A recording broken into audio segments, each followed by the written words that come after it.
I have been in this field 17 years. I've been doing this consulting and training on a national level for almost 5 years now. And I have never been taught facilitation skills anywhere. What I've learned, my skill set, I have picked up from mistakes. I've picked up from learning. I've picked up from watching other people.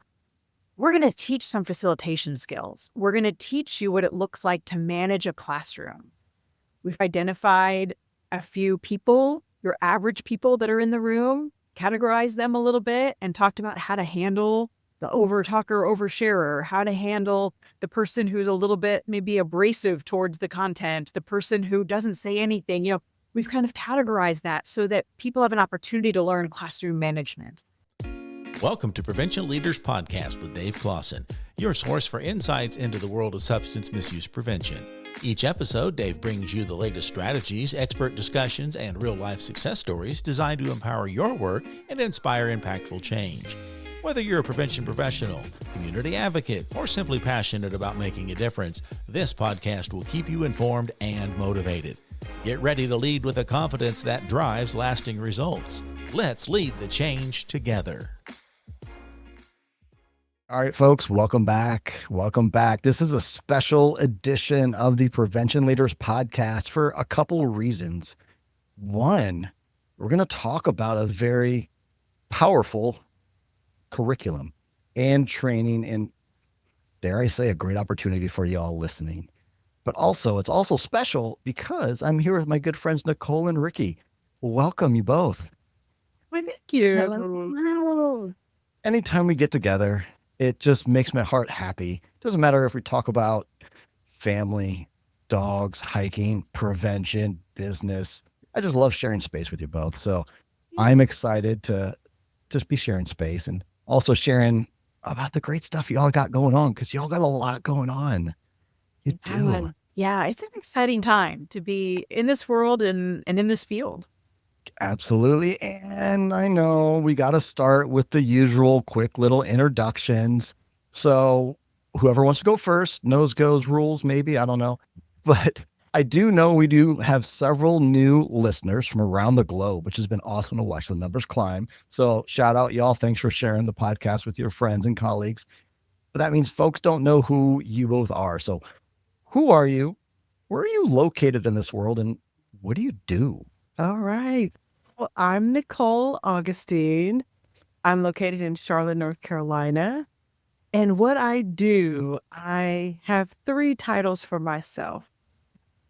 Public health strategist, I always like to think about myself that way. I'm a social entrepreneur, and I'm a writer. Those are my 3 identities right now. But I have been in the world of prevention for some time now. I actually started in the college space, which I absolutely love. I started in the world of harm reduction, motivational interviewing, talking to people under 21 about substance use. And I really took a liking to it. And so since that time, I have spent my later part of my career moving into curriculum development and design, which is why we're here today, that I'm so excited about. But I also get to do a lot of strategic planning and really helping people think, being the knowledge worker in the room. And I absolutely love that work. So I'm excited to be here. I have a huge love for both Dave and Rikki. It is amazing to have incredible colleagues to do this work with, to pass through life with, to have these moments with. And so I'm just super excited to be a part of this podcast and excited about the field in general, just as Rikki said. It's a good time to be here. It is. It is. And those 3 pieces of your identity you shared, we're going to come back to those. We are. I'm putting a little note and mentally note to come back and talk about those. But Rikki, go ahead. Yeah, thank you. Echo what Nicole said, like the space that's here as 3 entrepreneurs who, we work for ourselves as consultants, as trainers, as all of these hats. We're our own coworkers. Like we are the coworkers with one another, since we don't really get to go to an office and hang out with coworkers. This is our water cooler moment. And so we're excited to be here with you. I'm Rikki Barton. I'm based in Pittsburgh, Pennsylvania. Onward Consulting is my business. And I, like Nicole, have been in prevention for quite a while. I'm in my 17th year right now. I started back in 2009 down in Lafayette, Louisiana, where I was hired on by a grant to address underage drinking and impaired driving. And let me tell you, I had no idea really this field existed back then. I went through college, not trying to find what I wanted to do, thought it was maybe counseling because I knew I cared about people and wanted to improve their lives. And then I saw this really incredible macro level approach to changing communities for the betterment of the people living in them. And from that point on, I was absolutely all in on the prevention field and have expanded my reach in a lot of different ways, whether that's grant writing, grant evaluation, sustainability projects with a future-proof initiative I'm working on with some colleagues. There's multiple ways that this ends up looking like in my day-to-day operations, but the core of me wants to keep young people safe in communities. And so youth engagement is a huge passion of mine, as well as thinking about how we can professionalize our field. Because in those 17 years I've worked in this field, I've seen people come and go. And that breaks my heart because we're training up really great people who have a desire to be in the field and stay in the field. But because of the nature of so much, including our jobs and grants and positions that expire, which has happened to me before, I want to work to develop our field. So this is a desirable field to come to and stay in. And that's really a big piece of what brings us to our conversation today. Prevention is everything. When I stumbled into it, I was still struggling. I was in my dark days and battling mental health and addiction. And prevention, I shared just the other week at the Drug Free America Foundation's National Prevention Summit when I was sharing my story. I was like, prevention not just changed my life, it saved my life. I truly believe in it. And very clearly seeing y'all's why and your passion for the field, the people in the field, and those we serve shines oh so bright. Y'all care. Y'all care. But what I also see in, Nicole, you laid it out with your 3 identities. I see where those show up too as we start to talk about the Prevention Core Competencies. All 3 of those went into this curriculum, right? All 3 of them did. But Good point. But listeners, I know we have a mix of audience members, but I want y'all to know, we're going to talk about the Prevention Core Competencies curriculum. You might first think, that's okay, I don't need to go through that. I don't need that. But I'm going to beg you to hang on because there's something with this curriculum that can benefit everybody. Not just, hey, I need to go through this because I need to get trained. But as we talk about the TOT and getting trained to where you can go deliver this, how that can build the capacity of your community, your coalition, or even if you're an entrepreneur, adding that to your belt, to your menu of service. So there's a lot inside this conversation. But before we really unpack each and every one of those details, I love an origin story.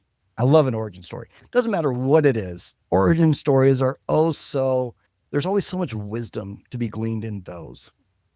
And I know from our experience in the field, we saw a need. There's the SAPST training needed, good, but there were some gaps. And y'all saw these gaps. Nicole, you were one of the authors of the curriculum, correct? Yeah, I was part of the team. Yeah. Can you just walk me through the origin story? Sure. There was this need, this gap, and you and a few other folks let's do something about it. Yes. So I, like you, love origin stories, and I can tell a couple here within this, which is that SAMHSA and some other really cool, smart people have for a while been looking at our field and wondering, what are the competencies? And so this beautiful document was put together that outlines all of our competencies. That document got created first, the Prevention Core Competencies document, which I encourage people to look it up. But SAMHSA then reached out to the PTTC and said, hey, we want to use this to inspire another training. And that's where relationships and this really cool other origin story happened. And I remember, this was probably a couple years ago now, around 21 or so, I was at CADCA and ran into Holly, and she said, we have an opportunity to create a new curriculum, and I think you'd be perfect for it. And I was like, really? Yay. Because my background is, I believe in mindset stuff. So I'd been journaling about the desire to be someone who creates a national curriculum in my journal. So when this came, I was like, this feels, yes, this is meant to be happening here.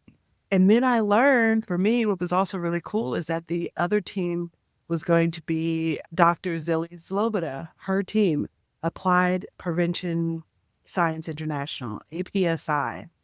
And she's just someone who I've looked up to forever. If you guys don't know her, you should know her in prevention, okay? We don't have that many prevention scientists. We really don't. She is a part of the science field of prevention. We owe a lot of credit, our history to her. So I got this opportunity to be a part of this team who was going to take this larger course that came from them and put it into something that was more easily packageable, right?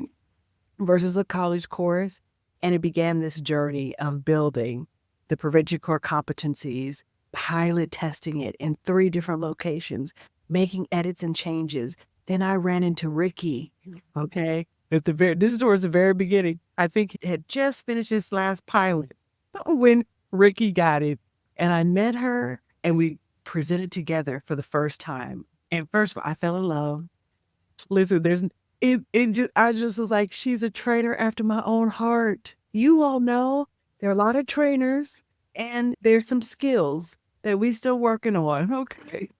So when you come across another trainer, and I'm amongst, some really greats right here in this room, you know what it's like. So I felt like Rikki and I connected. She loved Prevention Core Competencies. And let me tell you a quick joke. I would be in the back of the room be, wow, I love the way she said that. She'd be like, it's in the speaker notes. I'm like, that's right. I wrote the speaker notes. I wrote that. That was said perfectly. It was just so good. That's what this has been. And even along the way of Rikki and I doing this curriculum together live multiple times, then pilot testing it virtually, I've always gone back in and made edits and made changes. When people give me feedback, let's do it better, let's do it different. And you can tell by how it lands. Yeah. Random shout out. Listeners, you ever have the opportunity to get trained in a curriculum by the curriculum developer? You'll have that opportunity. How freaking cool is that? Yeah. Fact. Okay. Back to the program. Sorry. Just had to point that out. Yeah. So Nicole, you were the author of the curriculum. I see the social entrepreneur coming in as we'll talk about sort of the business model side of the curriculum, the public health strategist coming in, and the writer. Mm-hmm. That all factored in to this curriculum, didn't it? Yeah. Tell me a little bit about the strategy behind this curriculum. Like, why make it? Wow. So the strategy, I think on one regard, it is a little sad that we just had 2 trainings, y'all, for our field. We're a field, y'all. So there's that, right? We need more. Prevention Core Competency should just be opening the gate to more trainings we need. Think about it. The way I look at it, this is that there is no formal training right now to be a preventionist. Most of us accidentally fall upon this work. And then very few of us get real training on the job. I know most of us were depending upon platforms like CAP, like PTTC, right, to provide us with our trainings. And no other industry is like that. So to me, the strategy is we need to focus on our workforce. This is just one step in the right direction of the investment that the field should be making to making sure that we all have the same level of knowledge so that we do prevention justice. Because a lot of science has gone into understanding what works, but we're not even using it and leveraging it because how can we know? We're on jobs where the people around us don't know, the people above us don't know. You know what I mean? So I understand how we got here, but at some point, somebody's got to step in and start making some change. So that's the strategy part for me. Yeah. And I think, and to clarify, the 2 that Nicole mentioned, the 2 trainings that exist are SAMHSA's SAPST training, which Dave mentioned SAPST, the SPIF application for prevention success training, And then the ethics in prevention, both SAMHSA curriculums, along with this third new one called Prevention Core Competencies. So the SAPS that we've trained for decades is really like how you do prevention. It teaches strategic prevention framework. It teaches you the ins and outs of following that as a model to do prevention work in communities. But there's almost a step before that, which is why are we there in the first place? And that's what Prevention Core Competencies teach. So we absolutely need, as Nicole's talking about, some sort of foundational understanding across all professionals in the field of these types of the content that's covered in these. But we also need our community members to buy in to the why. And so Prevention Core Competencies is huge, not just for a professional in the field, but for your average community member to sit through this training, to understand really how prevention started, the reason why we're doing it, the substances that we're looking at, all of the components that really help drive the community's readiness to address the problem. I think we need to amplify education in our community so that they're like, yeah, you know what, we do have a problem and someone should do something about it. And I would like to be a part of it. Like that's the goal, right? Is to get all of our community members seeing this issue and saying, I want to be a part of that solution. Well, that's really only going to happen when they understand the why. So the target audience for this Prevention Core Competencies training is everybody, professionals in the field, but also your neighbors, your house of worship folks, your business owners, your staff at the local health club. I mean, really everybody needs to see this content, which is why it's so neat to be able to offer it in your community because we can help increase your readiness. That makes perfect sense. Perfect sense. And I also want to come back, Nicole, you didn't throw it out. You shared a phrase that I kind of want to tease out a little bit more too. Then I also want to come back and dig into the content even more. But you said workforce development. And we all as professionals see that as a huge need in the field. Can you talk to me more about how this training supports workforce development? Yeah. Wow. Well, I mean, I would say on base, workforce development really has to do with having knowledge resources needed for someone to feel like I'm getting the training necessary to do my job well. So because this particular curriculum talks about the why, it looks at what are some examples of our theories, human development theories. What are some of the models for how we understand how people develop risk for substance use disorders? Understanding that type of science really helps us make different decisions about how we approach something. You start to kind of like laugh at, wow, we really think that drunk goggles will do something. You can't help but to have that kind of conversation once you learn about a theory. Once you learn about a model, you're like, now where does this fit? Where do drunk goggles fit? So to me, the reason why it's so core in the workforce development is because we as the preventionists begin to ask different questions because we're learning new stuff, things that we, not necessarily were taught or know. I mean, unless you go to college for courses or choose specific courses, you don't learn about some of these topics like in high school, So there's a specified knowledge that comes with prevention science that you really don't get anywhere unless you're setting aside time to learn, Listeners, summarize that as if you want to go through this curriculum, this training, or the TOT, you can use some of those workforce development dollars. Oh, and that's my takeaway from that little summary too, is like, it's a perfect fit for that. Yeah. I was going to say too, workforce development in so many different ways too. And an example comes to mind, not to steal Nicole's story thunder, but there was a woman who attended our training, Prevention Core Competencies virtual training that we did. And then she bumped into her at a national conference where she was going to advocate.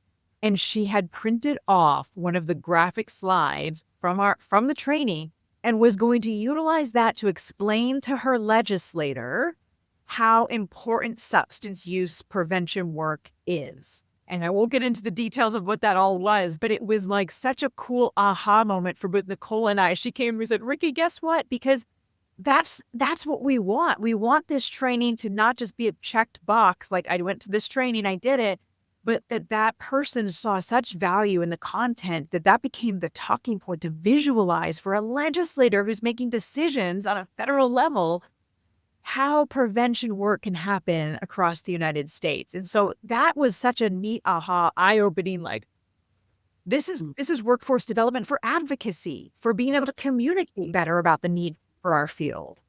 So cool.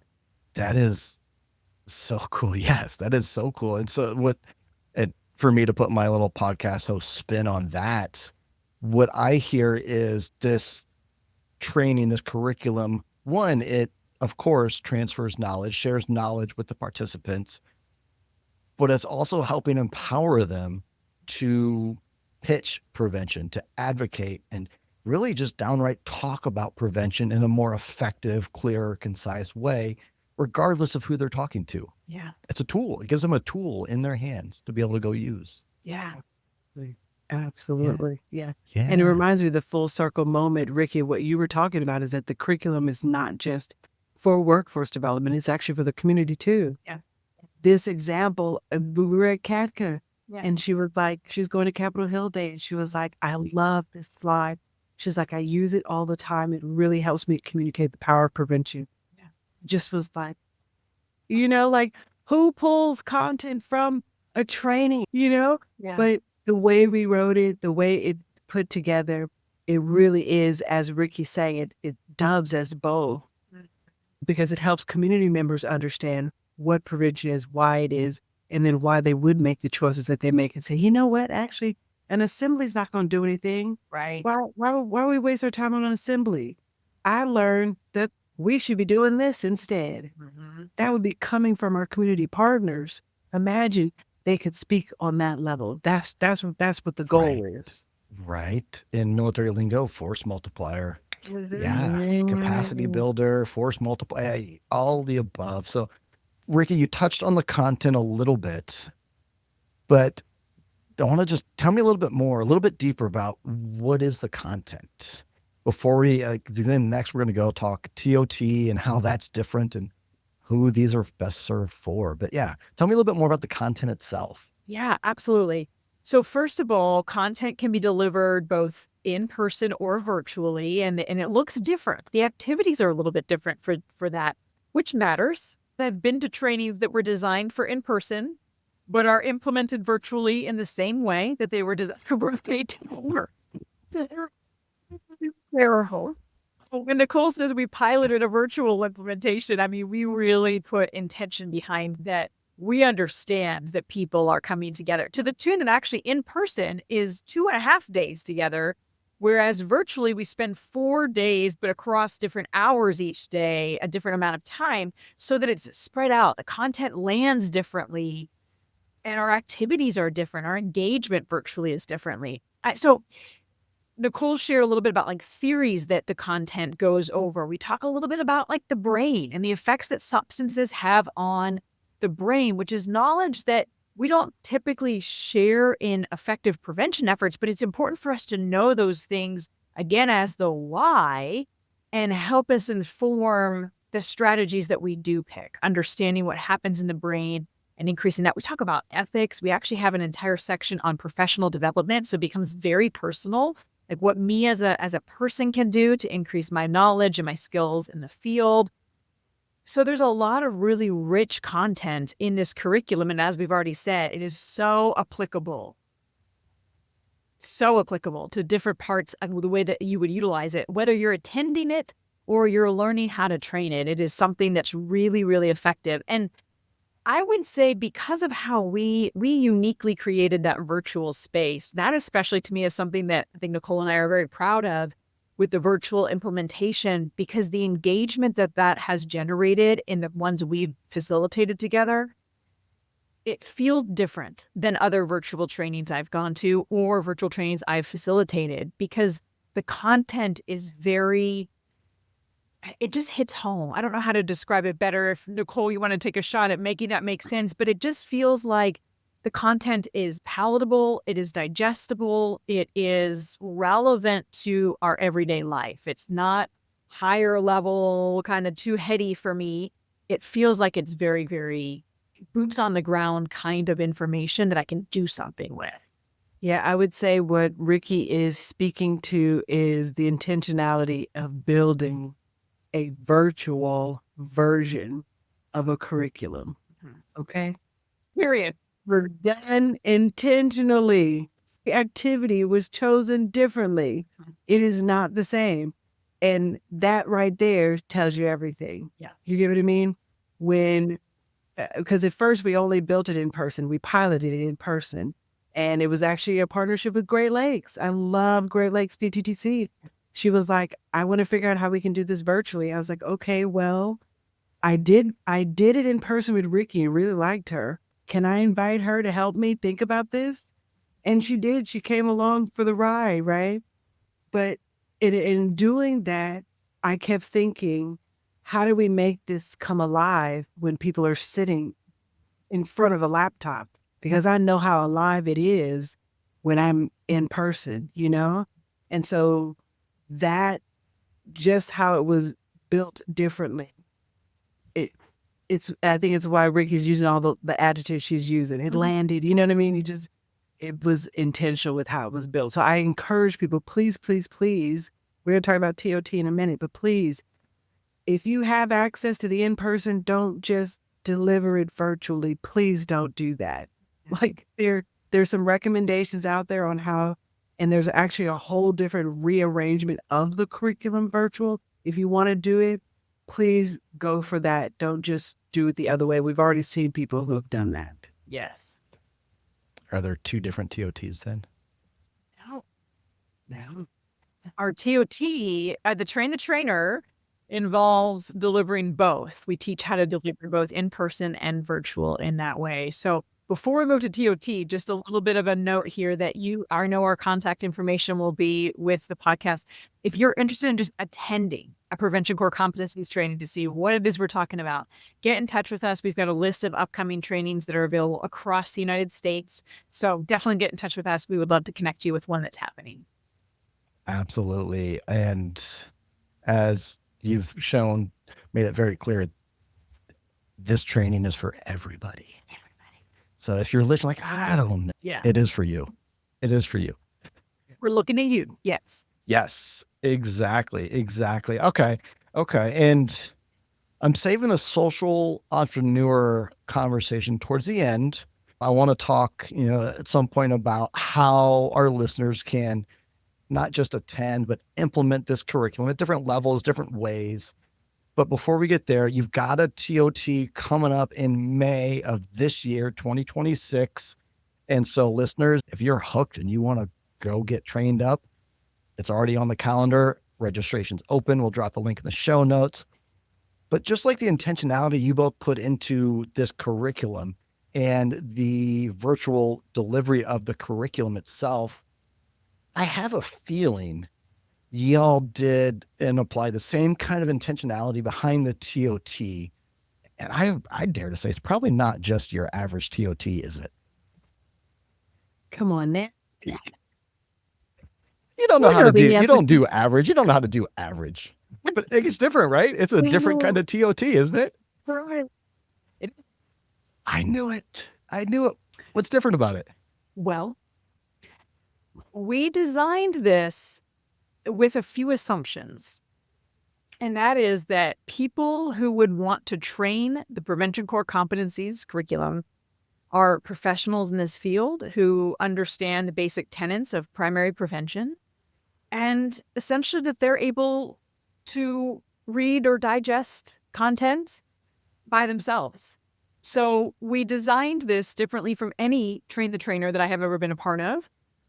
And I teach several curriculums, so this is unique to say, where we are not asking you to come to the entire training and then have a couple hours to talk about how to train the content at the end of that, which is most TOTs I've been to. You spend 4 days going through the content and then you get trained to do it. we're assuming you're coming with prevention field experience and knowledge. I mean, to be honest with you, we don't really even need you to have gone through the prevention core competencies, because we'll get you caught up. You'll receive the facilitation manual, and we handle it in such a way where we have set time together, 2 hours together once a week for 4 weeks straight. And in those 2 hours, you're coming to us with questions you have about a chunk of the content. So your job in your off time is to review that content, come up with questions or thoughts or inquisitive things about the content, and then we talk about that during our group time together. So it ends up being this really neat group thinking, group processing, because as Nicole and I have done this a few times, what's really neat is that conversation, someone proposes a question, and that then begets a bunch of other questions. And we're teaching facilitation skills. I have been in this field 17 years. I've been doing this consulting and training on a national level for almost 5 years now. And I have never been taught facilitation skills anywhere. What I've learned, my skill set, I have picked up from mistakes. I've picked up from learning. I've picked up from watching other people. We're going to teach some facilitation skills. We're going to teach you what it looks like to manage a classroom. We've identified a few people, your average people that are in the room, categorized them a little bit, and talked about how to handle the overtalker, oversharer, how to handle the person who's a little bit maybe abrasive towards the content, the person who doesn't say anything. We've kind of categorized that so that people have an opportunity to learn classroom management and talk through how to do this activity, how to deliver this section of content. And so we are proud of our TOT in the sense that we feel like it is an easier lift for people to attend, but from the feedback we've received from those who went through it, they walk out of there feeling empowered to go and offer this in their community. And we've heard from several of our TOT graduates that they're already hosting trainings and that it's already going well. And I mean, I've not received any SOS emails like, I didn't understand this part. I mean, they've just sent glowing reports back of how well that went. So did I miss anything there, Nicole, in our TOT development? No, I mean, you nailed it. We were very intentional. I just keep thinking about my own personal experience, of going to TOTs feeling like, okay, I could have read this, or feeling like the few hours at the end where I'm like given not a lot of time to prepare. I'm nervous. I got to present this to a group of people. It's stressful. And I don't know that it actually helped me walk away feeling like I can do this content. But that's the way everybody does TOTs. So we took a hybrid approach. There's a portion of it you learn online through an online course, there. And then we spend our in-person time really doing the quality dig in. I'll just share, Rikki, you reminded me of one of the TOTs we had where someone did their presentation on a piece of content that I really loved how she presented the information. So much so that I asked her, can we use the transcript of your audio recording? I'd love to make that the speaker notes, because I felt like her version of how to describe the cost benefit analysis that we talk about in the curriculum was so well articulated. That's a nugget you just don't, where do you get that? And because I'm the writer, I can go in and change it. I can make that executive decision and say, you know what, I really like the way she said that, because everybody was like, oh, we get it, So those kind of nuggets happen inside the space where we're still workshopping stuff because we get feedback from facilitators we dig into the speaker notes. They come with questions. I don't really quite understand this. Can you model presenting this part? They model presenting parts. It just becomes a really valuable use of time. And I'm just going to throw a little observation out to make sure the audience caught that, what just happened in that story. A curriculum developer saw something in one of the trainees, was open-minded and had an open heart to then let that inform and change the curriculum. To me, that speaks to your character, your values, your integrity, your honor, as an individual. Yeah. And that's why I want to work with you, because of who you are. Like, Mhm. so listeners, I'm getting good. Like, seriously, like Yeah. that's so important to me as my own individual. And that just demonstrated. So I just wanted to make sure the listeners also picked up on that. Yeah. And how of an incredible person you are. Because that's hard to find these days, I feel like. Yeah. Did I say that out loud? But yeah. So She's the real deal. yeah. Mhm. So, all right, back to the TOT. Sorry. My podcast, I can go in squirrel moments if I want. Recall all you want. Let's go. But so TOT, it's a different kind of TOT. I love the sound of that.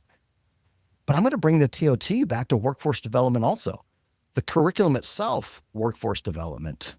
Supervisors, if you're listening, directors, if you're listening, not just sending your team to the course, the core course itself, the core competencies course itself. Wow, that's a lot of mouthful there, right? That'll build your workforce. Sending them to the TOT will build your workforce, one, because they can go out and deliver, but two, because of the additional facilitation skills, the leadership skills, all of those soft skills that come with the TOT. Yeah. Is that a accurate take? Absolutely. Definitely. Spot on. And, in my experience too, I become a better prevention professional when I'm training content. Like I started training the SAPST curriculum, I think around 2013. And I understood the strategic prevention framework so much better from that point forward because I was teaching it. So I was able to do it better. And so I think that also speaks to the power of sending people or sending yourself to this train the trainer, because you're gonna know the content and be able to implement it even better because you're teaching it. So workforce development, you're gonna become a better prevention person. You're gonna become a better community member working on prevention because you're also teaching it. Yes. Bringing it back to adult learning theory, which we talked about before I hit record. Adult learners need to connect with the why before they can really hold on to something and learn it better. They need to understand that why. What is this curriculum about? It articulates the why behind prevention, why we do what we do. Boom, check that box. Then the TOT, exact same thing. There's the lesson in, if you want to master something, learn it, practice it, and then go out and teach it. Yeah. That's what you're talking about right there too. Yeah. Yeah. Okay. Let's talk about that social entrepreneur side of things. So I feel like our audience members are like, okay, this is a solid curriculum. I want to go through this course. And I'm thinking we probably have about 15, 20 folks right now are like, yeah, okay, Dave, I want to be trained in the TOT.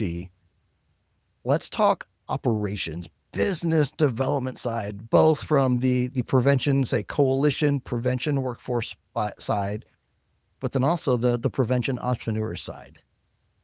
What can we do with this curriculum and or the TOT?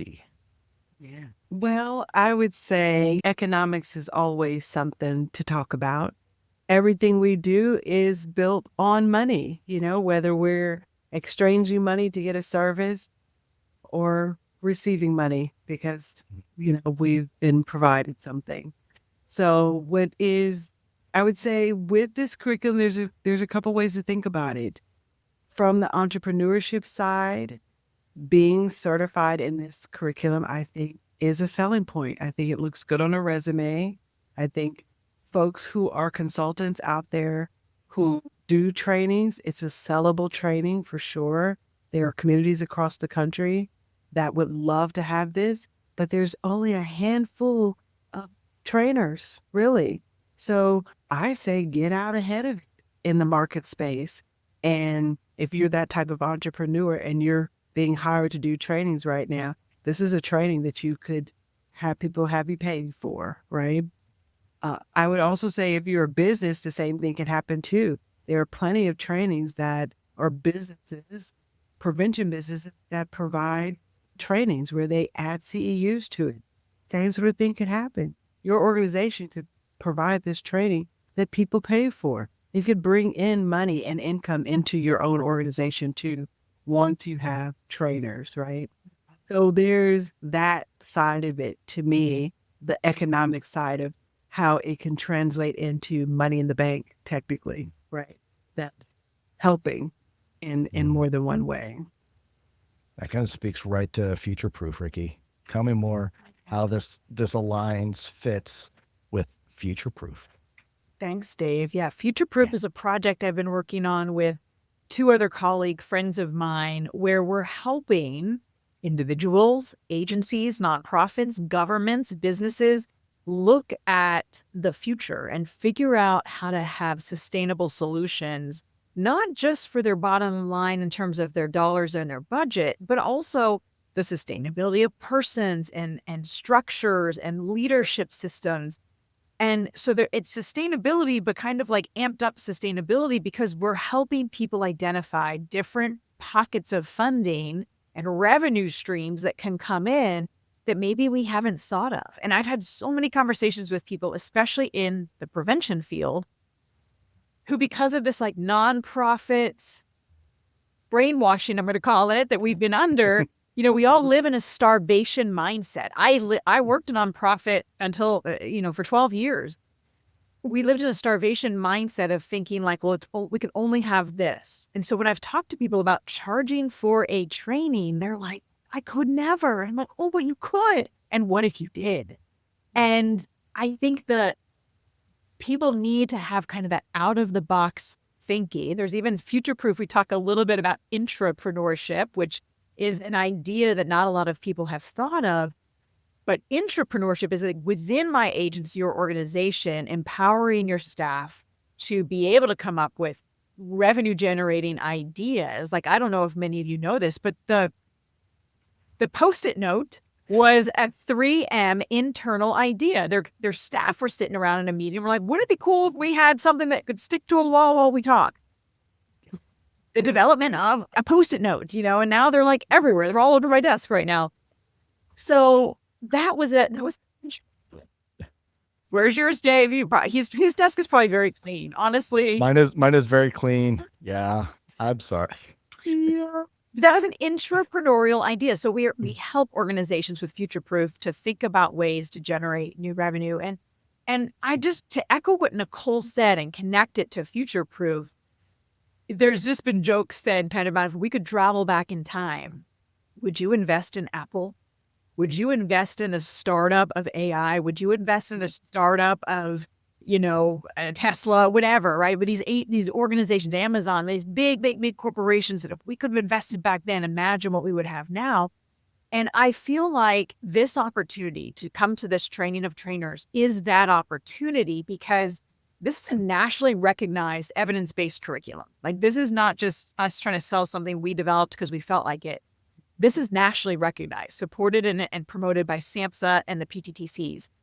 So this is going places. And like Nicole said, we're on the early launch of this. If you remember her origin story, it was 2021. That was only a couple of years ago. So this is a brand new curriculum that hasn't infiltrated communities like SAPST Ethics has. And so what a really neat opportunity to get in on the front end, to invest in Apple or Amazon now with this sort of training to become a trainer in it and an expert in it in your field, and therefore start that revenue generation for yourself as an individual, for your organization. We did the math whenever we were kind of developing this, and you attend one training, you pay to come to our TOT, and really it more than makes up for itself in terms of the volume of people who could pay to come to your very first class. So it's not going to take long to see a return on investment or an ROI on your attendance of this TOT. It's worth the investment. Yes. And speaking of investment, individuals, y'all can come to the TOT as solo. If your organization has workforce development funds or professional development funds, they could fund your seat. And for those larger organizations, if I remember correctly, Nicole, Rikki, you can offer basically a private cohort. Yeah. Is that correct? Yes. Yeah. Yeah. Cater to your area, your people, who your audience will be coming. Mhm. Yeah, absolutely. We can just do it for you and your folks. If it's your agency, if it's your region, your state, we can offer it. Awesome. And listeners, there'll be plenty of links in the show notes. But before we get to wrap up this conversation, I just want to shine a light on the other amazing things you both have going on. I know we talked a little bit about Future Proof, but Nicole, you've got your book that just came out, last August? July. Oh, I'm so close. You're close. But I want to hear about your book and any other things you have going on as well. And same, Rikki, if there's other things you want to share, open space. And I'm going to push you to do self-promotion because I know we're not very good at doing self-promotion. So you got to do it. Ready to go. Oh, I really actually appreciate that. So yes, I wrote what I call my secular book, meaning it's not for the field. That's what I think about it, right? And it's called Be Great. So this is my new book called Be Great. And it's a modern conversation with Wallace D. Wattles. It's over a century-old text. It was written in 1911. And he wrote a book called The Science of Being Great. And I absolutely love this book. I've been marinating it on it for about 5 years now, actually.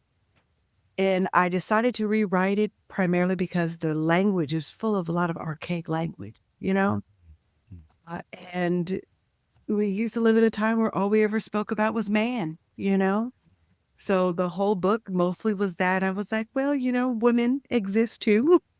Well, man exists too, Yeah. And I went for a very modern approach. I don't use any sort of pronouns at all in my book. I use words like people, person is the language I use instead. And I absolutely love it. So it's been a really, really cool journey because I feel like we all, which is his message, already possess greatness. It isn't this thing you got to look for somewhere outside of yourself. It already exists inside of you. It's a matter of having the courage to live it.